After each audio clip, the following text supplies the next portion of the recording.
तो चलिए इसी के साथ वीडियो को स्टार्ट करते हैं। लेकिन वीडियो स्टार्ट करने से पहले ना चैनल को सब्सक्राइब कर दो। यार चैनल को सब्सक्राइब नहीं करते, आप वीडियो देख लेते हो, श्राप लगेगा मेरा श्राप।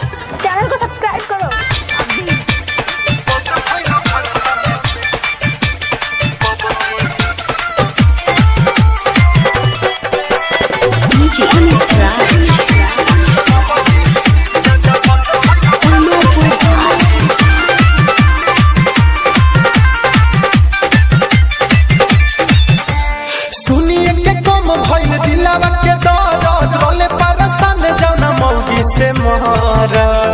भाई अब लागत है दुखवा दूर हो जाए। सुनिए के कम भाई दिलावा के दर्द रोले परसान जाना मौकी से मारा तू तो खुश बारे साचा हुके अबजी अरे अबजी हो अबजी अब तो मौकी काटी रे बैठी सबजी दादा बंद भइल भारत में पबजी।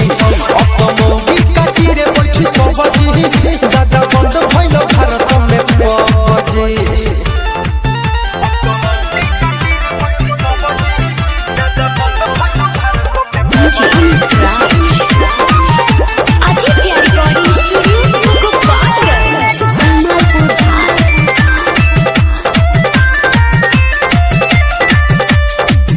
पलंगे बैठी कहे हई हम बीनार गेमवे में करत रली हो सन चिकन डिनर।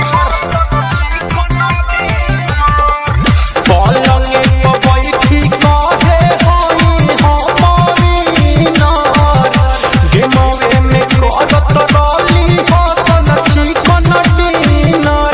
रली परेशान बड़ी धन्य सरकार बा मर्द लोग के दुखड़ा पकइले विचार बा निमन दिन तुले आवला ये रबजी अरे रबजी हो रबजी। अब तो मौगी काटी रे बैठी सबजी दादा बंद भइल भारत में पबजी। अब तो मौगी काटी रे बैठी सबजी दादा बंद भइल भारत में पबजी।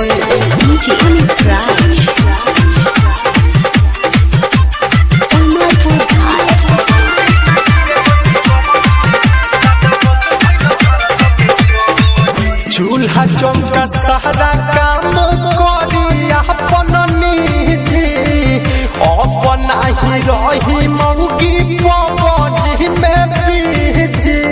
जय हो पबजी महाराज, फिर मत आइएगा।